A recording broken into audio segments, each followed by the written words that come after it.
मनुष्य और उसके इमोशन के मल्टी डायमेंशनल लेयर्स हैं जिन्हें आज तक पूरी तरह से एक्सप्लोर नहीं किया जा सका है। इसलिए सबों में यह जानने की जिज्ञासा रहती है कि क्यों जीवन जीने का एक तरीका सही और नेचुरल है, उसके उलट दूसरी तरह से जीना टैबू है और अननेचुरल है। नमस्कार, मेरे चैनल हिस्ट्री एंड मैथोलॉजी में आप सबों का स्वागत है। भारत का वैभवशाली इतिहास यह बताता है कि इस ब्रह्मांड के हर एंटिटी के लिए हमारे समाज में स्पेस यानी अपनी एक जगह है। ये एंटिटी चाहे सोशल हो, चाहे इमोशनल हो, साइंटिफिक हो या इमेजिनरी हो।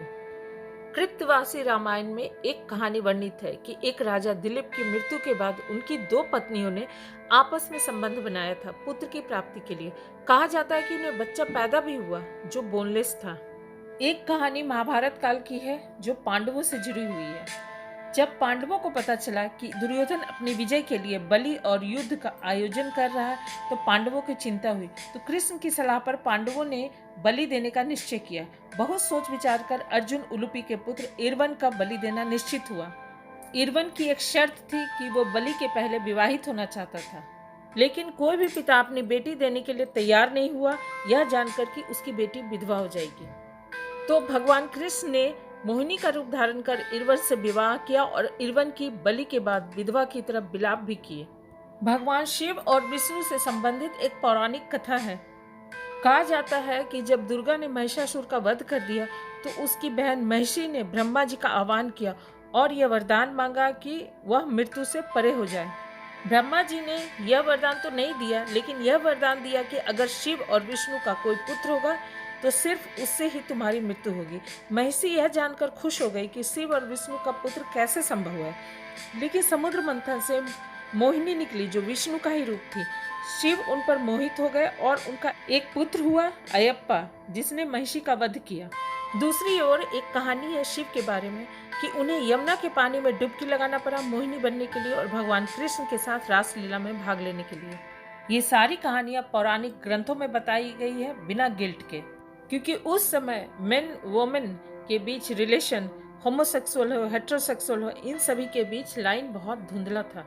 पर ये सारी कहानियां आई कहाँ से? शायद इनकी जड़ें थी इंडियन मेटाफिजिक्स में, यानी इंडियन फिलॉसफी का वो ब्रांच जो नेचर की एग्जिस्टेंस के ट्रुथ और नॉलेज को बताती है, जिसमें यह कहा गया है कि ये सभी डिवाइन मैनिफेस्टेशंस हैं, जिसमें सिर्फ स्त्री और पुरुष के लिए जगह नहीं है, बल्कि उस स्त्री के लिए भी जगह है जिसमें मेल नीड होता है और उस पुरुष के लिए भी जगह है जिसमें फीमेल हार्ट धड़कता है।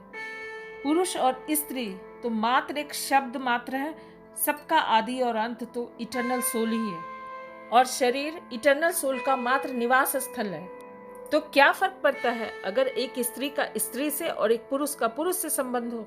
भागवत गीता में श्री कृष्ण ने अर्जुन से कहा है कि इस मल्टी डायमेंशनल ब्रह्मांड में इतनी सारी लेयर्स हैं जो मनुष्य की सोच, बुद्धि और समझ से परे हैं। यद्यपि मनुष्य की सोच, बुद्धि हर चीज की सीमा निर्धारित करती है, लेकिन ब्रह्मांड की रियलिटी बहुत डाइवर्स है और इसमें बहुत कुछ निहित हो सकता है। एंशिएंट इंडियन टेम्पल्स इसके बेस्ट एग्जाम्पल हैं। जैसे टेम्पल्स के स्कल्पचर में एक ओर सुंदर अप्सराएं होती है तो दूसरी ओर राक्षस का भी चित्र होता है। उसी में घोड़े, हाथी और शेर के भी चित्र अंकित रहते हैं। ये हमें सिखाते हैं कि इस संसार में कुछ भी अननेचुरल नहीं है। जो हमें दिखता है वो भी नहीं है, जो हमें नहीं दिखता है वो भी नहीं। जो हम सोचते हैं वो भी अननेचुरल नहीं है, जो हम नहीं सोच पाते हैं वो भी अननेचुरल नहीं है। संपूर्ण ब्रह्मांड उस सुप्रीम डिवाइन का मैनिफेस्टेशंस है। अगर हम उस सुप्रीम डिवाइन का रिस्पेक्ट करते हैं तो उस मैनिफेस्टेशन का भी रिस्पेक्ट होना चाहिए। एंशिएंट इंडियन सोसाइटी सिर्फ प्रोग्रेसिव नहीं थी, मिडिवल पीरियड में भी सेक्सुअल ओरिएंटेशन के प्रति उदार नजरिया था। दारा सिकों के समकालीन एक यहूदी युवक था सम्मत, जो थट्टा नाम के हिंदू युवक के प्रेम में दीवाना था।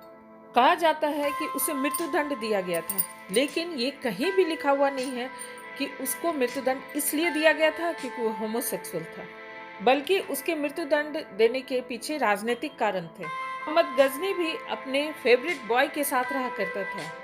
अलाउद्दीन खिलजी और मलिक कफूर के रिश्ते के बारे में कौन नहीं जानता है। बाबर ने भी अपने संस्मरण में अपने फेवरेट बॉय को छोड़ने के दुख को जाहिर किया है। राजनीति में उलझने के कारण बाबर को उस लड़के को छोड़ना पड़ा था। यही नहीं, मध्ययुगीन महिलाओं के बीच में भी प्रेम संबंध का उल्लेख मिलता है। कहा जाता है कि जहांआरा बेगम अपनी एक दासी के साथ भावनात्मक रूप से बहुत जुड़ी हुई थी। एक बार नृत्य करते समय उस दासी के कपड़े में आग लग गई थी और उसे पर्सनली बुझाते हुए जहांआरा बेगम बुरी तरह जल गई थी।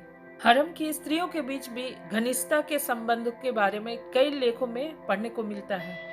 ख्वाजा सारा, जिन्हें इमैस्कुलेट करके यौन संबंध से वंचित कर दिया जाता था, उनकी भी कई कहानियां पढ़ने को मिलती है कि उनके भी भावनात्मक और शारीरिक संबंध हुआ करते थे महिलाओं से। इसका तात्पर्य यही है कि भारत में समान जेंडर के लोगों के बीच भावनात्मक और शारीरिक लगाव को सामान्य माना जाता था। उम्मीद है ये वीडियो आपको जरूर पसंद आएगा। अगर पसंद आए तो इसे लाइक कीजिए, शेयर कीजिए और मेरे चैनल को जरूर सब्सक्राइब कीजिए। Thank you.